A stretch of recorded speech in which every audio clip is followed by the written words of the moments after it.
गोविंद नाम के एक लकड़हारे की कुल्हाड़ी खो गई थी। उसे उसके घर के बाहर विचित्र चिन्ह दिखाई दिए। वो उनका पीछा करता करता जंगल में बहुत दूर आ गया था। अरे और कहां तक चलूं? ये निशान मुझे लेके जा कहां रहे हैं? और मेरी कुल्हाड़ी यहाँ क्यों होगी? कोई तो है जो मुझे कहीं ले जाना चाहता है। जंगल गहरा होता जा रहा था। पेड़ों की छाया लंबी होती जा रही थी। माँ की बात भी सही थी। हे भगवान, कुछ तो अजीब लग रहा है। ये क्या है? अचानक गोविंद रुक जाता है। उसके चेहरे पर हवाइयां उड़ जाती हैं। ये क्या? हे भगवान, नहीं नहीं, ये नहीं हो सकता। सामने एक पेड़ के नीचे उसकी कुल्हाड़ी राजकुमारी के पेट में घुपी हुई थी। गोविंद के हाथ कांप रहे थे। पसीने से उसका माथा भीग चुका था। इसीलिए वो मुझे यहाँ। ओ नहीं, मैं फंस गया। अब मुझे जल्दी से यहाँ से कहीं। हे भगवान। हाँ। तभी वहाँ राजा, महामंत्री और सेनापति आ गए। राजा की नजर राजकुमारी के मृत शरीर पर पड़ी। हे भगवान, ये क्या हो गया? मेरी राजकुमारी, मेरी बेटी। महाराज, ये देखिए, ये लकड़हारा यहाँ क्या कर रहा है? सुबह सुबह, वो भी जंगल में। देखिए महाराज। हाँ, और ये देखिए महाराज, इसकी खूनी कुल्हाड़ी भी यहाँ पे पड़ी हुई है। इससे बड़ा सबूत और क्या होगा महाराज? ये देखिए। तो तूने ही मेरी बेटी की हत्या की है। ऐसा दुस्साहस करने की तेरी हिम्मत कैसे हुई? हाँ? नहीं महाराज, नहीं। मैं तो बस अपनी कुल्हाड़ी लेने के लिए यहाँ पे आया था। मतलब कि मैं कुल्हाड़ी ढूंढते ढूंढते यहाँ पे आया था। मुझे नहीं पता कि ये किसने किया। मैं बेकसूर हूँ। झूठ, साफ साफ झूठ बोल रहा है महाराज ये। आप इसकी बातों में बिल्कुल मत आइएगा महाराज। मेरी बेटी को मारने वाले को मैं जिंदा नहीं छोड़ूंगा। पकड़ो इसे, यही है हत्यारा। सैनिकों, पकड़ो इसे। महाराज, मेरी विनती सुनिए। मेरे घर से यहाँ तक तीरों का निशान बना हुआ था। मेरी कुल्हाड़ी खो गई थी, इसीलिए मैं इन तीरों को, मतलब इन निशानों को देखते हुए यहाँ पर आया। विश्वास करें महाराज, विश्वास करें, मैं सच बोल रहा हूँ। आप चाहे तो तीरों का निशान देख लीजिए महाराज, देख लीजिए। महाराज, ये फिर से झूठ बोल रहा है। अच्छा, ठीक है, तो चलो हम भी देखते हैं तुम्हारे घर का रास्ता। अगर झूठ निकला तो याद रखना। महाराज, इतनी दया की जरूरत ही क्या है? नहीं मंत्री, न्याय से पहले सच्चाई जाननी जरूरी है। चलो। राजा और सभी लोग गोविंद के घर तक गए। वहाँ उसकी माँ दरवाजे पर खड़ी थी। महाराज, गोविंद के पिता आज से 25 साल पहले रहस्यमयी तरीके से गायब हो गए थे, जिसके बाद मैंने गोविंद को इस वन में बसी कुटिया में बहुत मुश्किलों से पाला है। मेरा पुत्र सिर्फ एक मामूली लकड़हारा है। वो इतना बड़ा जुर्म नहीं कर सकता। हम मामूली लोग हैं महाराज। देखा महाराज, देखा, इनकी माँ भी मना ही कर रही थी। जरूर इन्हें पता था। बस, हमें और कुछ नहीं सुनना। दोनों की मिली भगत है। सैनिकों, दोनों को उठा लो। माँ और बेटे दोनों को कैद करो। चलो। नहीं महाराज, मेरे बच्चे को कुछ मत करना। महामंत्री जी। जी महाराज, कहिए। अब जो हो गया सो हो गया। राजकुमारी का अंतिम संस्कार उनके मामा के आने के बाद ही होगा। जी महाराज, जैसा आप कहें। मैं अभी पड़ोसी राज्य में संदेश भिजवा देता हूँ। आप निश्चिंत रहिए महाराज। हाँ, और जल्द से जल्द संदेश भेजो। राजकुमारी के मामा को तुरंत बुलाया जाए। अरे, इन दोनों को कल तक आप अलग अलग काल कोठरी में कैद रखो। कल पूरी प्रजा के सामने हम दोनों को मृत्यु दंड देंगे। नहीं महाराज, नहीं, हम निर्दोष हैं, हम निर्दोष हैं। कल सूर्योदय के साथ इनका अंत होगा। इतना कहकर राजा, महामंत्री और सेनापति के साथ महल की ओर चल दिए। अरे भाई, राजा ने तो इन दोनों को अलग अलग कारागार में रखने को कहा था। हाँ यार, पर अभी तो हमारे पास सिर्फ एक ही कारागार खाली है ना। बाकी सब में तो पहले से ही 3-4 कैदी हैं। अब कहाँ रखें इतने सारे लोग? तुम भूल गए क्या? वो वाला कारागार तो बिल्कुल खाली है जिसमें वो तांत्रिक मरा था, याद है ना? अरे हाँ, चलो चलो चलो चलो, इस लकड़हारे को वहीं कैद करते हैं। उस तांत्रिक की आत्मा इसे भी जीने नहीं देगी। चलो चलो।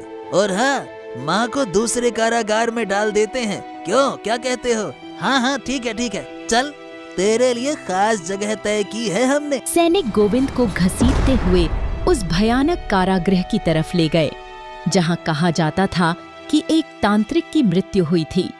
उसका कंकाल अभी भी वहाँ पड़ा हुआ था। गोविंद की माँ को दूसरे कारागृह में बंद कर दिया गया।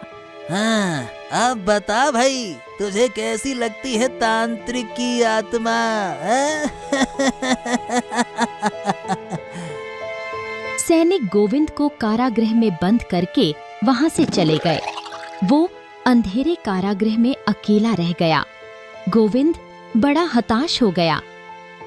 माँ, तुम्हारे लाडले बेटे को देखो, आज कैसी जगह पर है। तुमने कितना मना किया था, आज जंगल ना जा। अरे काश मैंने तुम्हारी बात एक बार मान ली होती। क्या करूं अब मैं? है भगवान, मेरा पुत्र न जाने कैसा होगा। 25 साल बाद गोविंद भी कुछ कमाने लगा था। अभी तो खुशी के दिन आने वाले थे और अभी वापस इतनी बड़ी घटना हो गई। हे तांत्रिक बाबा, आप भी किसी के बेटे रहे होंगे, आपकी भी माँ रही होगी। उनकी कसम खाकर कहता हूँ, मैं बेकसूर हूँ, मेरी माँ बेकसूर है। कृपया करके हमारी मदद कीजिए। अरे हम बेकसूर हैं, मेरा दिल जानता है और मेरा भगवान जानता है। उसी की कसम खा के कहता हूँ, हम बेकसूर हैं।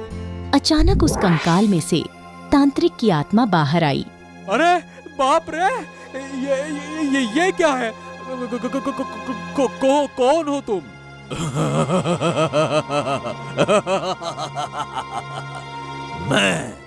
मैं वही तांत्रिक हूँ जिसकी बात तुम कर रहे थे। देखो मेरे शरीर की क्या हालत हो गई। मैं कंकाल बन गया हूँ। बाबा आप? हाँ, मैं इस कारागार में राक्षस के रूप में भटकता रहता हूँ। मेरी आत्मा को शांति नहीं मिली। बाबा, मैं और मेरी माँ बेकसूर हैं। हमारी मदद कीजिए। मैं जानता हूँ गोविंद, तुम्हारी आंखों में सच्चाई साफ दिख रही है। तुम्हारी माँ की ममता मुझे अपनी माँ की याद दिला रही है। तांत्रिक का रूप धीरे धीरे शांत होता जाता है। मैं तुम्हारी मदद करूंगा गोविंद, क्योंकि मैं जानता हूँ राजकुमारी की मृत्यु का सच क्या है। क्या सच? आप जानते हैं? तो बताइए ना बाबा, कौन है असली अपराधी?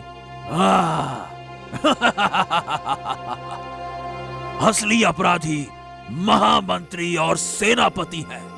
वो राज्य को हथियाना चाहते हैं। राजा की केवल एक ही संतान थी, उसकी पुत्री राधा, और वो लोग उसका कत्ल करके पूरे राज्य को हड़पना चाहते हैं। समझे? तो अब क्या करें बाबा? देखो, मैं तुम्हारी मदद सीधे नहीं कर सकता, लेकिन याद रखो, हम एक दूसरे की मदद कर सकते हैं। कैसे बाबा? हाँ, काली पहाड़ी पर एक साधु बाबा रहते हैं। वो बड़े सिद्ध पुरुष हैं। अगर तुम उनके पास पहुंचने में कामयाब हो गए तो वो तुम्हारी हर समस्या का समाधान कर देंगे, समझे? क्या सच में? मतलब हम अब भी बच सकते हैं? हाँ, और सुनो, अगर तुम उन तक पहुंच गए तो उनसे एक बात जरूर पूछना। क्या बाबा? उनसे पूछना कि मुझे कैसे मुक्ति मिलेगी, कैसे मेरी मुक्ति होगी, मैं फिर से अपने असली रूप में कैसे आ सकता हूँ। मैं भी कभी तुम्हारी तरह एक सामान्य इंसान था बेटा, लेकिन अब देखो, ना जीवित हूँ ना मृत, बस भटक रहा हूँ। जरूर बाबा, मैं आपकी मुक्ति का रास्ता जरूर खोज कर लाऊंगा, लेकिन पहले मुझे ये बताइए कि मैं यहाँ से निकलूं कैसे? सुनो गोविंद, मुझे जो श्राप मिला था उसके अनुसार मैं किसी भी सच्चे मन वाले व्यक्ति को परेशान नहीं कर सकता। मतलब मैं समझा नहीं, इससे क्या होगा बाबा? अरे इससे अगर मैं कोई सच्चे मन के व्यक्ति के समीप गया तो वो व्यक्ति मुझसे अपने आप 10 मीटर की दूरी पर चला जाएगा, समझे? नहीं, मतलब इससे क्या होगा? मैं कुछ समझा नहीं। अचानक गोविंद की आंखें चमक उठती हैं। हाँ, अरे हाँ, अब समझा। अगर मैं सच्चे मन का व्यक्ति हुआ तो आपके पास आते ही मैं आपसे 10 मीटर दूर चला जाऊंगा। हाँ बेटा, अब तुम समझे। और इस तरह मैं कारागार से बाहर निकल जाऊंगा। ये हुई ना बात? हाँ, शाबाश, तुम बहुत समझदार हो। तो चलो देखते हैं कि क्या तुम सच्चे मन के व्यक्ति हो या फिर नहीं। रुको। इतना कहकर राक्षस गोविंद के समीप जाता है और गोविंद सीधा कारागृह से 10 मीटर दूर जंगल में पहुंच जाता है। धन्यवाद बाबा, मैं काली पहाड़ी के साधु से जरूर मिलूंगा और आपकी मुक्ति का रास्ता भी पता करूंगा। आप निश्चिंत रहें बाबा, निश्चिंत रहें। इतना कहकर गोविंद काली पहाड़ी के सफर पर निकल पड़ा। अंधेरी रात में चलते हुए मन ही मन सोचता हुआ, सूरज निकलने से पहले मुझे साधु बाबा को ढूंढना ही होगा। पता नहीं मेरा बेटा किस हाल में होगा। आज से 25 साल पहले गोविंद के पिता रहस्यमयी तरीके से गायब हो गए थे। उनके जाने के बाद गोविंद ही तो मेरे जीने का सहारा था। मैं अपने माँ को ऐसे नहीं छोड़ सकता। मुझे साधु बाबा को खोजना ही होगा। वही एक आस है मेरी। हे भगवान, हे देवी देवता, मेरी सहायता करना, मेरी माँ की रक्षा करना। गोविंद चलते चलते रुक गया। सामने एक विशाल पत्थर की मूर्ति दिखी। मूर्ति को देखते ही उसके पैर थम गए। हाँ, ये क्या है? इतनी विशाल मूर्ति। हाँ, ये कैसी अजीब सी मूर्ति है। हाँ, ऐसा लग रहा है जैसे कि ये तो मुझे ही घूर रही है। अचानक मूर्ति में हलचल हुई। पत्थर की आंखें खुल गईं। रुको वत्स। गोविंद के पैरों के नीचे से जमीन खिसक गई। मूर्ति को बोलता देख वो चौंक गया। ये क्या? पत्थर बोल रहा है? ये क्या है? पत्थर की मूर्ति धीरे धीरे हिली और उसकी आंखें चमकने लगीं। मैं कोई साधारण मूर्ति नहीं हूँ। मैं एक श्रापित व्यक्ति हूँ। कई वर्षों से इस पत्थर में कैद हूँ। मतलब आपकी ये हालत किसी श्राप की वजह से हुई है? हाँ वत्स, पर तुम ये बताओ, इतनी रात को कहाँ जा रहे हो? मैं काली पहाड़ी की ओर जा रहा हूँ। वहाँ एक साधु बाबा तपस्या कर रहे हैं। मुझे उनसे मिलना है। अच्छा, क्यों बेटा, क्या तकलीफ है तुम्हें? मेरे ऊपर राजकुमारी की हत्या का झूठा आरोप लगा है।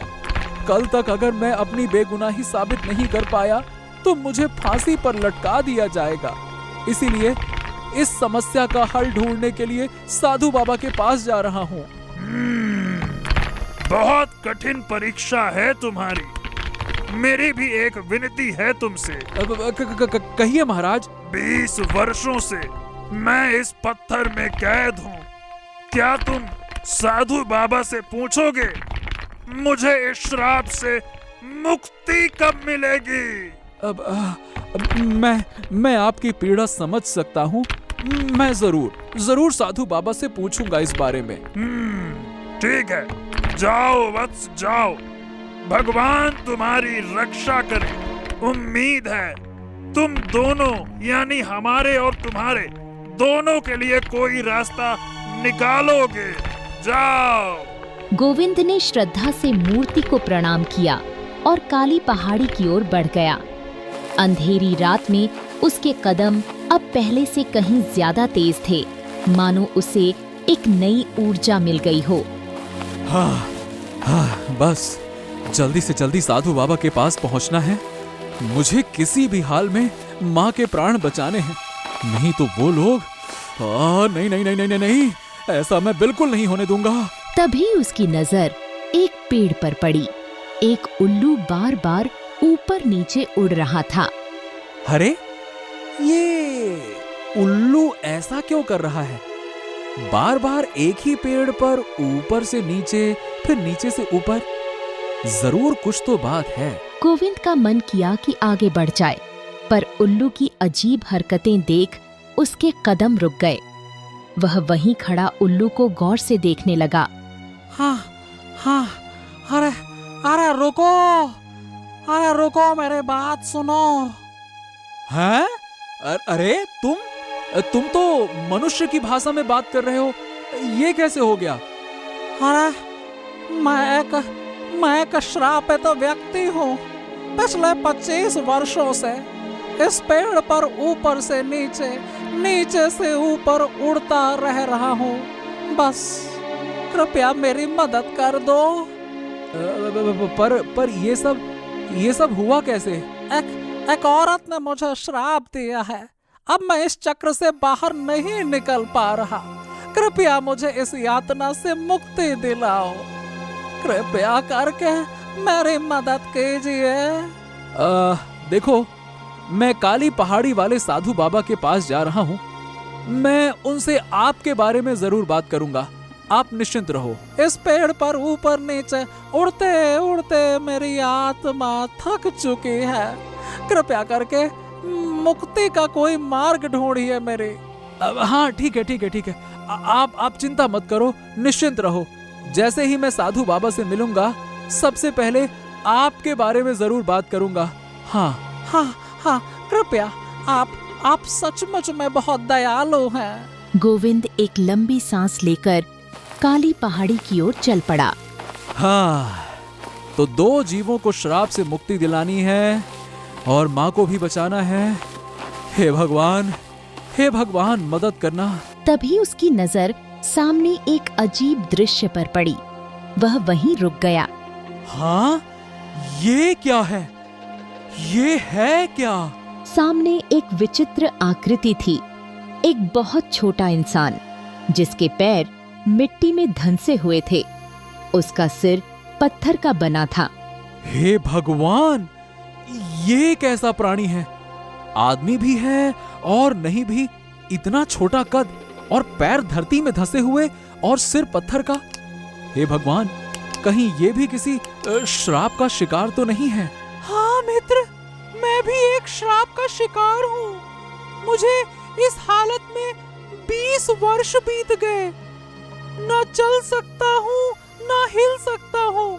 पत्थर का सिर और मिट्टी में धंसे पैर, यही मेरी नियत बन गई है। अच्छा ठीक है। आप चिंता मत कीजिए। मैं काली पहाड़ी के महान तपस्वी बाबा के पास जा रहा हूँ। वो बहुत शक्तिशाली हैं। मैं उनसे आपके श्राप से मुक्ति का उपाय जरूर पूछूंगा। आप निश्चिंत रहिए।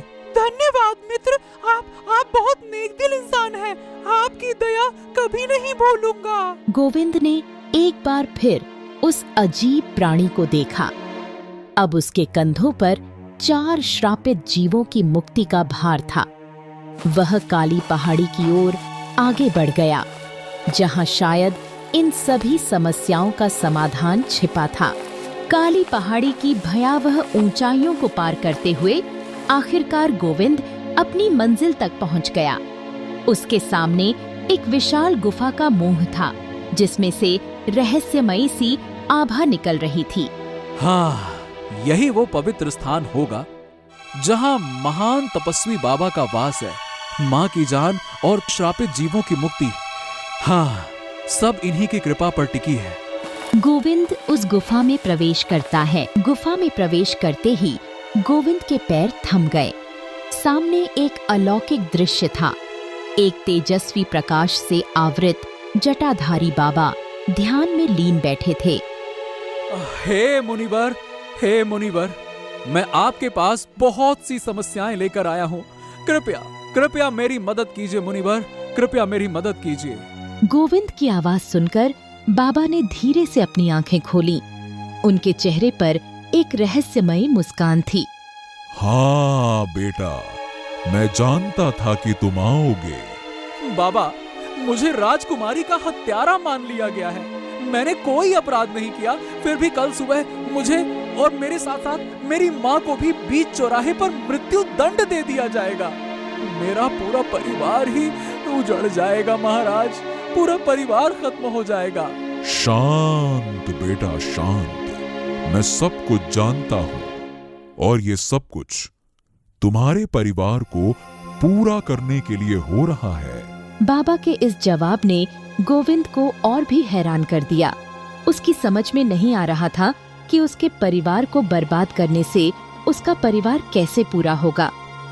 बाबा, मुझे आपकी बातें नहीं समझ आ रही हैं। आप मुझे सिर्फ इतना बता दीजिए कि मैं और मेरी माँ कल मौत की सजा से, यानी कि फांसी से कैसे बच सकते हैं।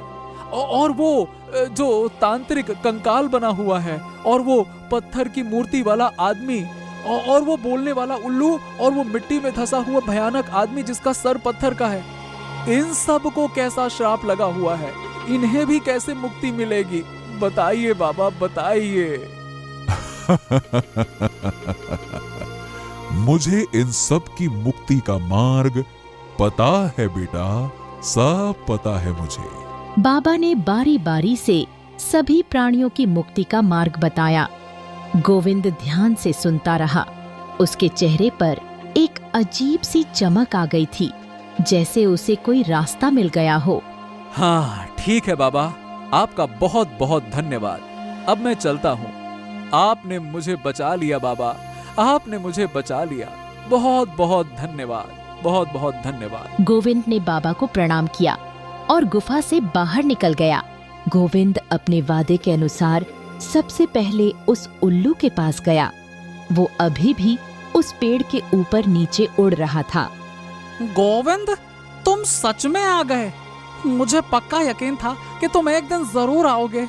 कितने सालों से मैं इस दिन का इंतजार कर रहा था, तुम्हारा इंतजार कर रहा था। हाँ, मैं आ गया और अब मैं आपकी मुक्ति का मार्ग भी जानता हूँ। हाँ, सच में? लेकिन कैसे पता चला तुम्हें? उस पेड़ की जड़ में कुछ हड्डियां दफन है, उन्हें अग्नि में जलाना होगा। बस फिर आप मुक्त हो जाएंगे। रुको, मैं करता हूँ। उस जगह को खोदते ही उसे कुछ हड्डियां मिली। रुकिए, अभी मैं इन हड्डियों को जलाता हूँ। गोविंद ने पास ही लकड़ियां इकट्ठी की और आग जलाई।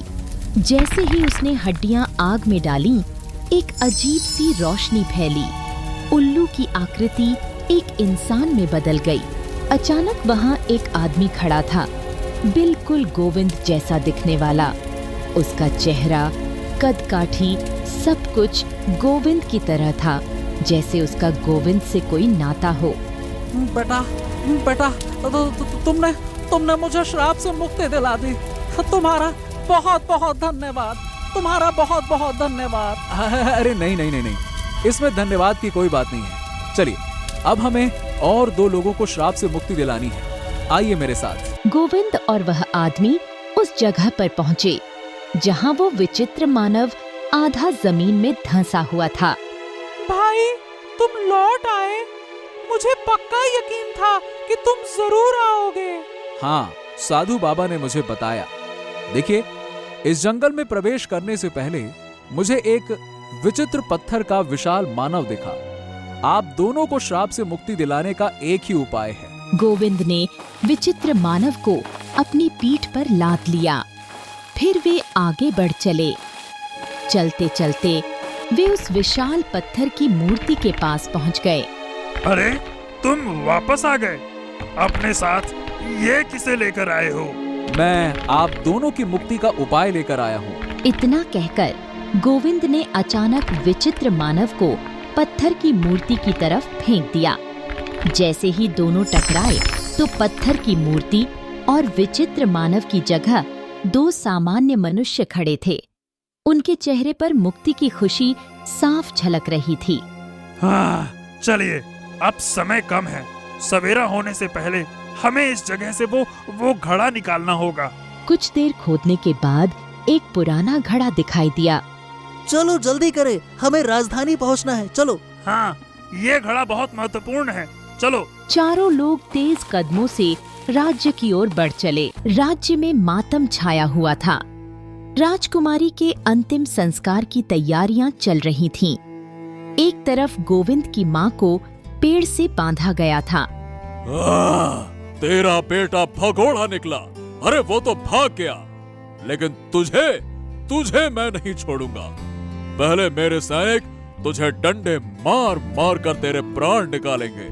उसके बाद ही मेरी पुत्री का अंतिम संस्कार होगा। महाराज, मेरा बेटा निर्दोष है। चुप! एक शब्द भी मत बोलना। तेरे बेटे ने मेरी बेटी को। तभी अचानक वे चारों वहाँ आ पहुँचे। अरे पकड़ो इसे, पकड़ो पकड़ो। अरे इसे मत छोड़ो, पकड़ो इसे। अरे यही है वो धोखेबाज, पकड़ो। महाराज, महाराज, महाराज, महाराज रुकिए। मैं आपकी राजकुमारी को वापस ला सकता हूँ। हाँ महाराज, वापस ला सकता हूँ। ये क्या बकवास कर रहे हो तुम? महाराज, मेरे पास एक विशेष अमृत है। इसे पीते ही कोई भी मृत व्यक्ति वापस जीवित हो सकता है। बस एक बार मौका दे दीजिए महाराज, एक बार। ये क्या बकवास कर रहे हो तुम? ये क्या कह रहे हो तुम? महाराज, एक बार। ठीक है। लेकिन अगर तूने धोखा दिया तो? नहीं, मैं सच कह रहा हूँ। नहीं तो मैं वापस ही क्यों आता? राजकुमारी जी बिल्कुल ठीक हो जाएंगी, आप निश्चिंत रहिए। गोविंद ने अमृत धीरे से राजकुमारी के मुंह में डाला। कुछ क्षणों की निस्तब्धता के बाद अचानक राजकुमारी ने सांस ली। मैं कहाँ हूँ? हाँ, मेरी बेटी! अरे वो जीवित हो गई। मेरी बच्ची। महाराज, राजकुमारी अभी बहुत कमजोर है। इन्हें तुरंत उपचार की आवश्यकता है। जल्दी से इनका उपचार करना चाहिए। हाँ तो ठीक है, राजकुमारी को वैद्यशाला ले जाओ। चलो जल्दी करो। राजकुमारी को वैद्यशाला ले गए। और तुम?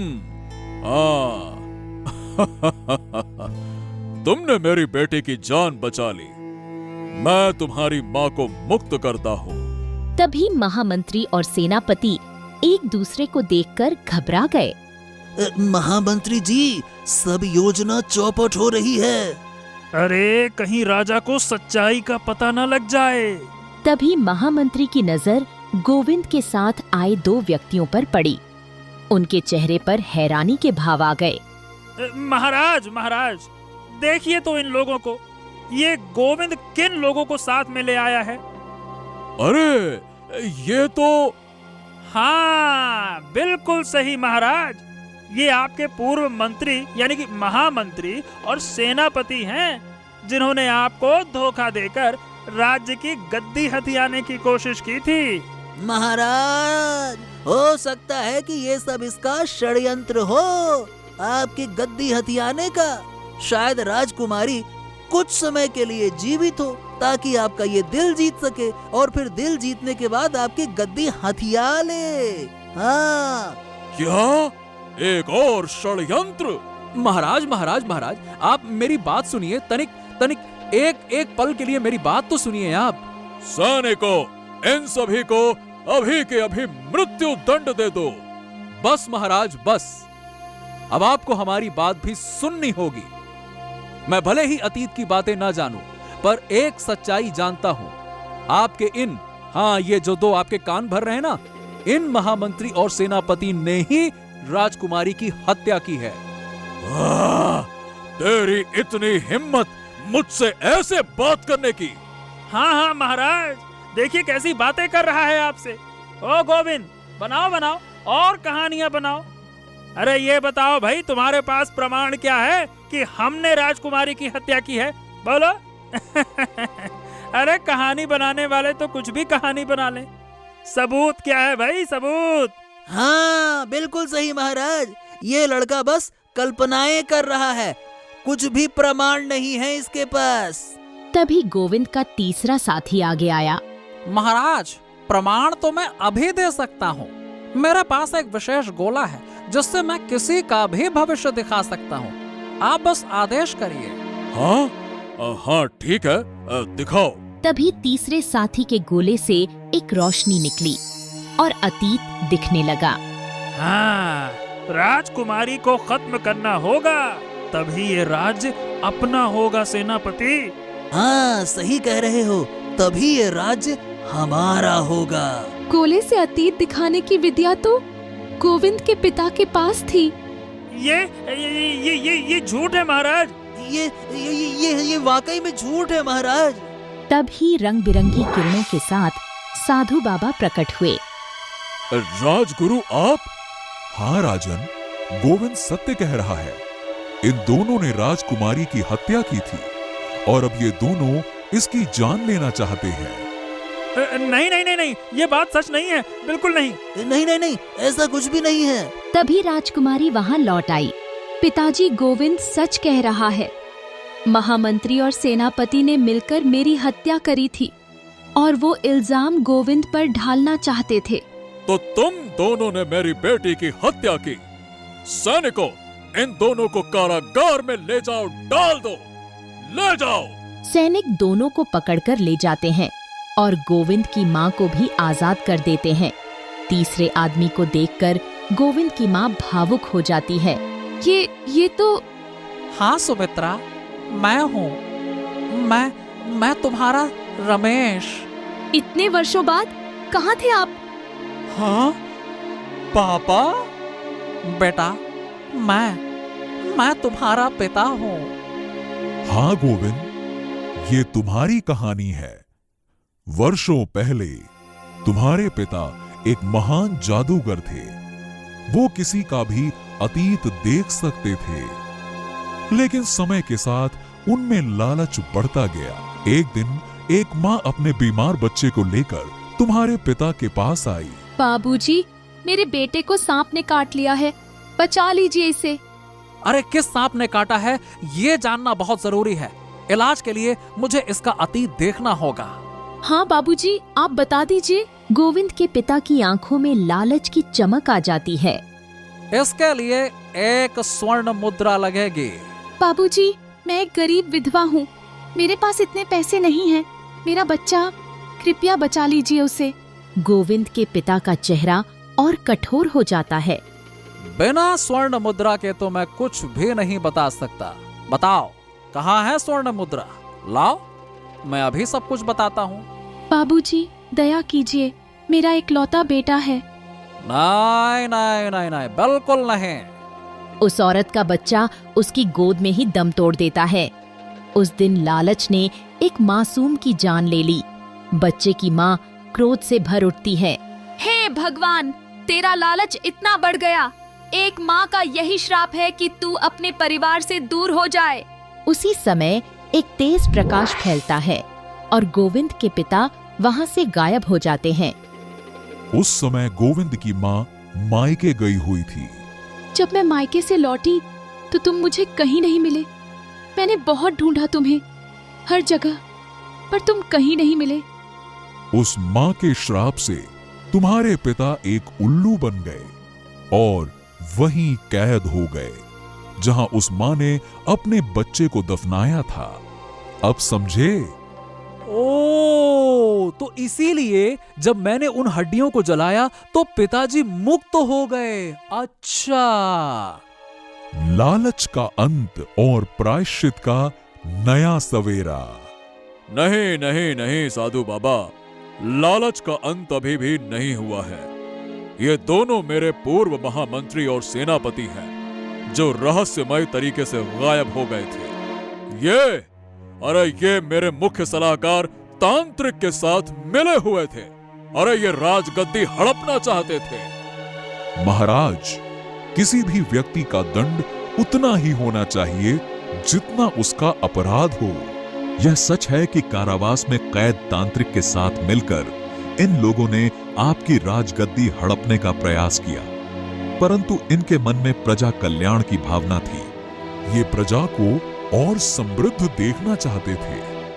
उस समय आपके पिता राजगद्दी में बैठे हुए थे और राजभार ठीक से नहीं संभाल पा रहे थे। हम आपके पिता को आसानी से मार सकते थे, पर हमने ऐसा नहीं किया। हम सिर्फ राज्य का कल्याण चाहते थे।